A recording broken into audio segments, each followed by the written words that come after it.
Hey guys, Shadowlink793 here, and here is if any of you, if we have any Yu-Gi-Oh players here that check out this channel, then this is a deck. Here's one of the deck recipes I made fairly recently. The new the Cyber Dragon support. Well, the support came out a while ago, but I made this a while ago, and this is basically just a Cyber Dragon OTK build for anyone who is curious enough to get the structure deck, but doesn't not try to build how to make the deck should be structured. This is basically how I structured mine. This entire build is basically, its purpose is just to go for the OTK, for the quick win, and you really want to emphasize that you want to kill your opponent as fast as possible. Now, start off here, we got, of course, 3 Cyber Dragons, obviously. Staple for the deck. You can't run this deck without 3 Cyber Dragons. It just doesn't work that way, guys. Dre is one of the new cards, and I actually really like Dre. Even if you makes all when you normal summon it, it makes all Cyber Dragons level 5, which you automatically go into your Nova down there. But if you wait a turn, you can go into other level 5s. But then you have to wait. That's the problem. You have to wait a turn. But at least during that turn you can go into Nova and Zenmayo, and Zenmayo is actually a really good card for that. But I'll be discussing the extra deck later, after the main deck gets over with. Cyber Dragon Core is also a core piece of this deck. This card really makes the deck work faster, because he searches out your Cyber Repair Plants right here. The Repair Plants is basically our version of an E-Call, if you have a Cyber Dragon engraved, which these cards do get treated as Cyber Dragons while they are engraved, so you will want those in your graveyard, and it's easy to get them in graveyard, unless you, for playing a Vanishing deck, then I would recommend a good side. Well, I'll tell you about the side later, but of course one Honest, because Honest, he'll take a hit for your attack. And I put 1 Elton in here. I originally ran it with 2, but then he became a dead draw. But Elton is actually a really good field clearing, because he can just set it. The wording says send all cards, so he gets around things like Stardust and anything that, and Samurai's Musakani Magatama, which negates destruction. So he can actually clear field for you and go for game if you get the move right. The only thing you have to really worry about is Veilers and breakthroughs, but I'll get into that later. 2 Carcardees, because this deck is gonna be all this deck is gonna be all about draw power, so we gotta turbo it. We just gotta improve our hand as much as possible, because you want your hand, you want a full field presence and a full hand presence. Well, you don't really need a field presence. You need a back row presence. Trust me, it really works. And when you get the best hand, your opponent's not gonna know what to do, and you're just gonna win, and it's gonna be awesome. Upstart Goblins at 3, because draw power. It doesn't matter with the extra 1,000. If you hit him right, giving him 3,000 extra points in total won't be much of a loss. Dark Hole, clear again, field clearer.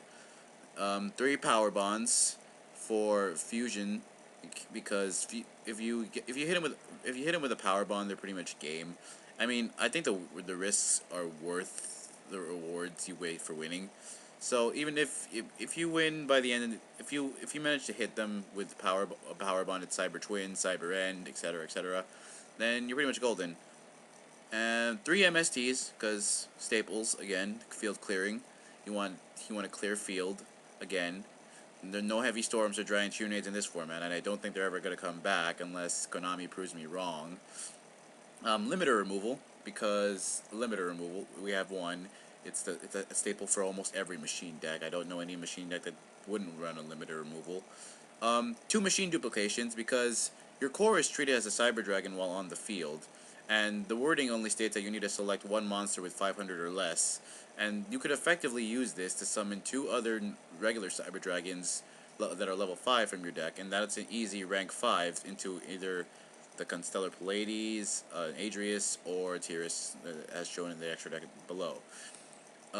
Lances, because Lance is really a really good card. It really stops a lot of cards like Deep Prison, Mirror Force, and you could just press on and attack. I put 1 Foolish Burial in here just to speed it up a bit, because I feel like I always need a Cyber Dragon Grave. You just need a quick dump, so usually you would dump a core, and then Core's effect, while he's in grave, you banish him while your opponent has a monster, and then special summon a Cyber Dragon from your deck. It's really good. There's a lot of pro plays you can make with the deck once you know what to do with everything. Here, 3 triple Reckless Greeds, because Reckless Greed is, again, for more draw power.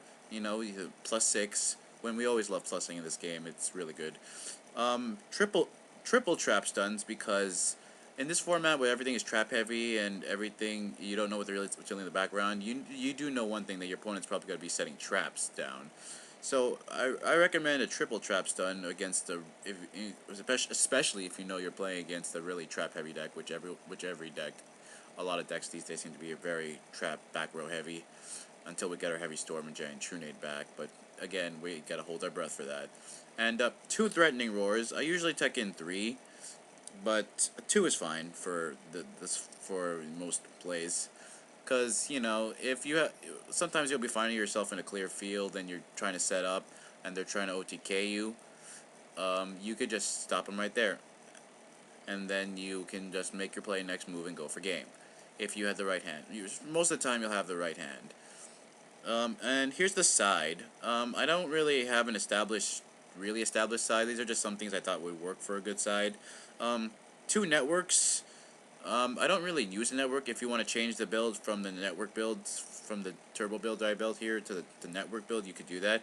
Although I do like network, it isn't really that great of a card unless you know you're gonna banish. I recommend playing it when you're playing against a deck that banishes a lot. But other than that, it's a pretty good card. I just don't. It's just not my thing here. There's a third rating where I said an Evolution Burst, good card. I don't recommend running it unless you know you can go for the OTK.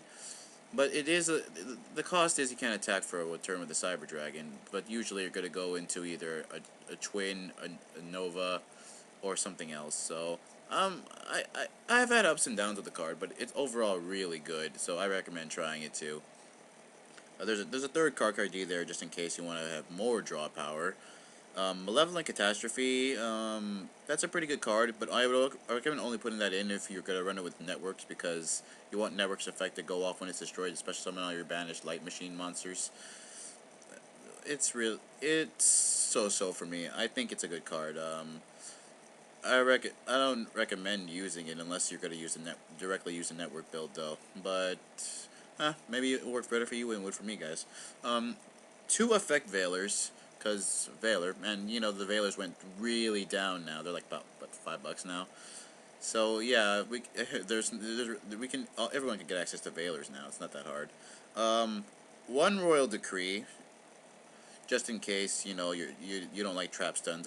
If you want to replace the trap stuns with Royal Decrees, you could do that. But I recommend trap stun because I don't know.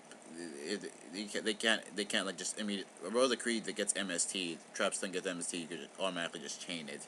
So I don't know. It's a matter of preference. But if you want to use Royal Decree over trap stun, I say go for it if you want to.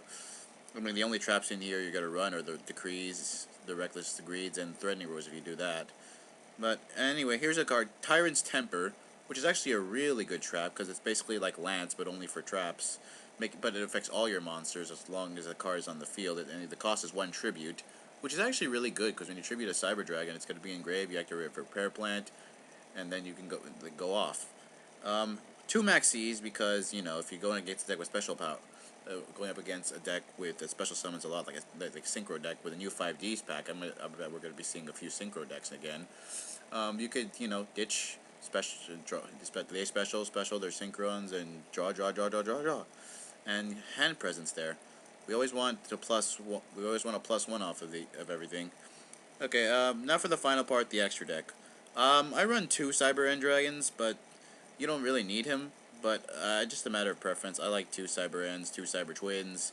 Cyber End is a piercer. Cyber Twin is the double attacker, and he's really good. Actually, this is an old format. I forgot to change it, but I would recommend running 1 Chimera Tech Over Dragon and 1 Parasychroid. I didn't put the card in, but Parasychroid is basically a 1600 attack point fusion monster that only requires 2 machine monsters of the same name. So 2 Cyber Dragons equal Parasychroid, and the machine can attack directly. So if you Power Bond, it'll be a 32 because it's double the 16, and then you limit her, it'll go 64, and that could be a smack for game. And that could really make the difference in the game whenever you play this deck. So keep that in mind. A Parasychroid is a good card.